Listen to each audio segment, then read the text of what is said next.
എടുക്ക് സർ. എന്റെ മാരേജ് കഴിഞ്ഞതാ. നിന്റെ കല്യാണം കഴിഞ്ഞോ? അതെ. ഇത് നീ എന്റെ അടുത്ത് പറഞ്ഞില്ലല്ലോ. ഇവിടെ വരുന്നതിന് മുൻപ് മാരേജ് കഴിഞ്ഞതാ. ഇവിടെ വരുന്നതിന് മുമ്പ് കല്യാണം കഴിഞ്ഞോ? അതെ. അയ്യോ, ഞാൻ മിസ് ചെയ്തല്ലോ. മട്ടിയാൽ മട്ടന്, ചെക്കിയാല് ചിക്കന്, വെള്ളമുടി വന്നാലേ മാറി നിക്കട ടക്കന്ന്. നീ വലിയ മന്മത കുഞ്ചുമൊന്നുമല്ല, നിനക്ക് ഒരു നേരം കഞ്ഞി കുടിക്കാനും വഴിയുമില്ല. ഇതുപോലെ കാണിച്ചു കൂട്ടിയാൽ കൊത്ത് പൊറോട്ട. ഈ മാറ്റർ ഞാൻ MD അടുത്ത് പോയി പറഞ്ഞേ കൊടുക്കട്ട. ഞാനേ തേക്കുന്നവൻ, എനിക്ക് തേപ്പാ. ഈ ജീവിതം അടങ്ങത്തില്ലെന്നാ തോന്നുന്നേ. ഇയാളെന്തെങ്കിലും ചെയ്യണല്ലോ.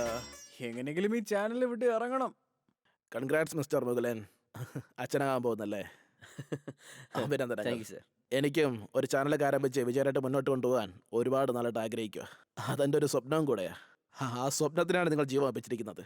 നിങ്ങളും ഞാനും തമ്മിൽ ഒറ്റയ്ക്കുള്ള രീതിയിൽ യാതൊരു ബന്ധവുമില്ല. ഇത് നമ്മുടെ സമൂഹത്തിന് വേണ്ടിയുള്ള തെരച്ചിലാണ്, അത്രേ ഉള്ളൂ. ഉറപ്പായിട്ടും. എന്ത്, നമ്മുടെ ജനങ്ങളുടെ ടാക്സ് മുഴുവനും മന്ത്രികളുടെ അടുത്തും അവരുടെ ബിനാമികളുടെ അടുത്തും കള്ളപ്പണമായി കിടക്കുകയാണ്.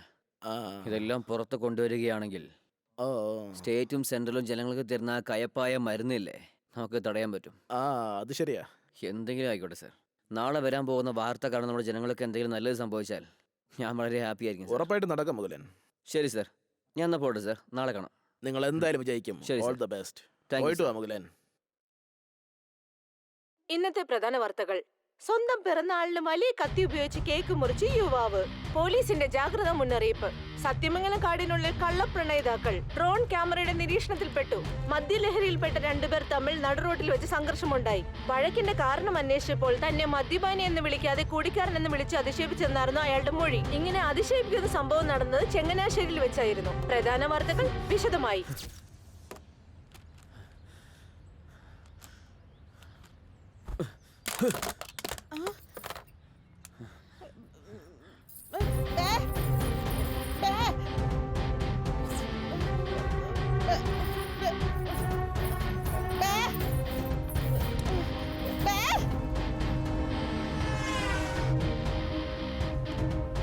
ന്യൂസ് എന്തായി സർ?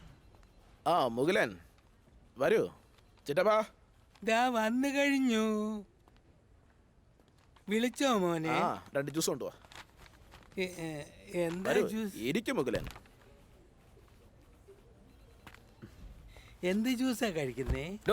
ജ്യൂസ് വേണ്ട, ഒന്നും വേണ്ട, പോകുന്നുണ്ടോ? എന്തിനാ ചൂടാവണേ? തണുപ്പിക്കാൻ ഞാനൊരു ജ്യൂസ് എടുത്തിട്ട് വരാം.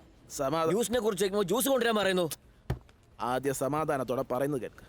ഇന്നലെ എല്ലാവരും വീട്ടിലോട്ട് പോയതിനു ശേഷം ഞാനൊന്ന് ആലോചിച്ചു നോക്കി. ഈ പ്രോഗ്രാം ടെലികാസ്റ്റ് ആയ അതിൻ്റെ പരിണിത ഫലം എന്തൊക്കെയാണെന്ന് നല്ലതുപോലെ ആലോചിച്ചു. അതിനുശേഷം നല്ലൊരു തീരുമാനത്തിലാവുന്നത്. ഇന്ദിരവർമ്മയുടെ പുറകിൽ വലിയൊരു രാഷ്ട്രീയ സപ്പോർട്ട് തന്നെയുണ്ട്. ഹലോ, ആരാ? മിസ്റ്റർ ഇന്ദിരവർമ്മൻ, ഞാൻ ആരാന്നറിയാവോ? ആരാടാ നീ?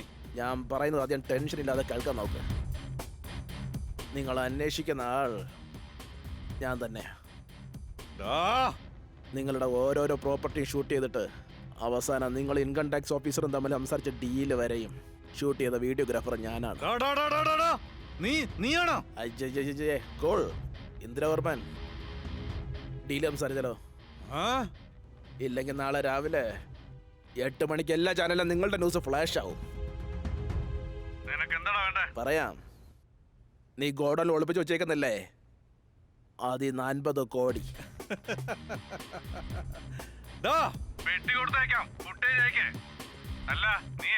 ജയ് TV MD സുന്ദര പാണ്ഡ്യൻ. നീ അബദ്ധത്തിലെങ്ങാൻ ഇത് ടെലികാസ്റ്റ് ചെയ്ത നേരത്തെ ഞങ്ങള് കത്തിച്ച ചാനലിനെ കുറിച്ചൊക്കെ അറിയാലോ അല്ലേ? അതുപോലെ തന്റെ ചാനലും കത്തി ചാമ്പലാവും. മുകുലൻ, ഞാൻ നന്നായിട്ട് ആലോചിച്ചു നോക്കി. എൻ്റെ തീരുമാനം ശരിയായിരുന്നു. അവനെ എതിർക്കാനായിട്ട് ആൾബലോ പണബലോ നമ്മുടെ കയ്യിലില്ല. ഒന്നാമതേ നമ്മളെ ചാനൽ നഷ്ടത്തിന് പോയിക്കൊണ്ടിരിക്കുന്നത്. അതുകൊണ്ട് ആ കാശ് നമുക്ക് അത്യാവശ്യമാണ് മുകുലൻ. ഒരു ന്യൂസ് റിപ്പോർട്ടർ എന്ന രീതിയിൽ നോക്കുമ്പോൾ നിങ്ങൾക്ക് ദേഷ്യം വരുന്നത് സ്വാഭാവികമാണ്. പക്ഷേ ഈ ചാനലിൻ്റെ പാർട്ട്ണറായിട്ടൊന്ന് ചിന്തിച്ച് നോക്ക് മുകുലൻ. നിങ്ങൾ ഈ ചാനലിൻ്റെ പാർട്ട്ണറാണ്. ഇതേപോലെ വേറൊരു വാർത്തയും കൂടി എടുത്ത നിങ്ങൾ എന്നെ വീട്ടിലെ വർക്കിംഗ് പാർട്ട്ണർ ചേർക്കുമോ മിസ്റ്റർ സുന്ദര പാണ്ഡ്യൻ? മുകുലൻ, എന്തോന്നാ പറയുന്നേ? പിന്നെന്താടോ, മിലിറ്ററിനും പോലീസിനും ആളെടുക്കുന്ന പോലെ കൊള്ളയടിക്കാനും ആളെ ചേർക്കുവാണോ? എന്നെ പോലെ കാശിനെ ആഗ്രഹിക്കുന്ന മൃഗങ്ങളുള്ളത് കൊണ്ടാണ് കാശ് എവിടെ വേണമെങ്കിലും ഒളിപ്പിച്ചു വെക്കുന്നത്. തീവ്രവാദികൾ എല്ലാ സ്ഥലങ്ങളിലും ബോംബ് വെക്കുന്നത്. ഒരു സാധാരണ മാധ്യമപ്രവർത്തകനായി സമ്മേളനത്തിൽ പങ്കെടുത്ത് പ്രസ് മീറ്റ് അറ്റൻഡ് ചെയ്ത് അവൻ തരുന്ന 500-ഉം 1000-ഉം വാങ്ങിച്ചിട്ട് എന്നെ കൊണ്ട് വെറുതെ ഇരിക്കാൻ വയ്യ.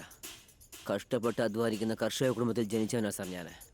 അവരുപെട്ട കഷ്ടങ്ങളെല്ലാം ഞാനും അനുഭവിച്ചിട്ടുണ്ട് സാർ. കർഷകർക്ക് വേണ്ടി ഒന്നും ചെയ്യാത്ത രാഷ്ട്രീയക്കാർ ആൾക്കാരെ പറ്റിച്ച് വോട്ടും വാങ്ങി MLA MP ആയി. അവർക്ക് ഒന്നും ചെയ്യാതെ അവർ കൃഷി ചെയ്ത് നെല്ല് കൊണ്ടുവന്നിടുന്ന പത്തായത്തിൽ അവരുടെ കള്ളക്കാശ് നിറച്ചു വച്ചിരിക്കുകയാണ്.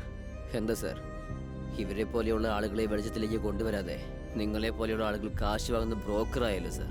ഡോ നിർത്തടോ, ശരി തന്നെ. എനിക്ക് ആദ്യം കാശും ബിസിനസ്സുവാ, ബാക്കിയെല്ലാം പിന്നെയാ. താൻ എന്ത് ചെയ്യുന്ന? കാശെന്ന് വെച്ചാ അങ്ങനെയാണെങ്കിൽ ഭാര്യയെ പോലും. എന്താണോ പറയുന്നത്? ഇതിന്റെ കോപ്പിയാണ് എൻ്റെ അടുത്തുള്ളത്. ഇതിന്റെ ഒറിജിനൽ എൻ്റെ കയ്യിലാണ്. ഇതുകൊണ്ട് ഞാൻ നിങ്ങൾ രണ്ടുപേരെയും വെറുതെ വിടാൻ പോകുന്നില്ല.